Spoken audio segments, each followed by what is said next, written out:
तर मग कधी येताय जंगलात?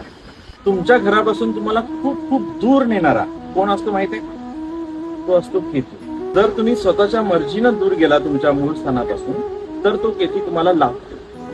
जर तुम्ही तसं तयार नसाल तर मग दैवयोगच असे येतात की तुमच्या मूळ स्थानापासून तुम्ही दूर फेकले जातात. मग तो झाला निगेटिव्ह केतू. आज आपण बघूया 7, 16, 25 या तारखेला जन्म झालेल्या लोकांसाठी सगळ्यात भारी रेमेडी, म्हणजेच ज्यांचा रुलिंग प्लॅनेट केतू आहे त्यांच्यासाठी, ती आहे जंगलात जाणे.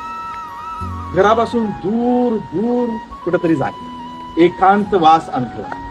त्यामुळे आपोआपच तुम्ही ध्यानात जा, आत्मपरीक्षण सुरू होतं आणि त्यातून तुम्हाला स्वतःचा शोध लागत असतो, एक मानसिक शांती मिळत असते. तर तुमचा मूलांक 7 असेल किंवा भाग्यांक 7 असेल तर 1-2 महिन्यातून एकदा तरी तुम्ही असं दूर गेलं पाहिजे, जंगलामध्ये गेलं पाहिजे किंवा पाण्याच्या ठिकाणी गेलं पाहिजे. तशी तर ही रेमेडी सर्वच मुलांक भाग्यांकासाठी खूप चांगली आहे, तुमचा लक फॅक्टर वाढवणारी आहे.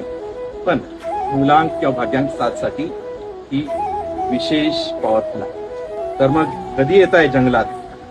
जंगल बोलवतंय.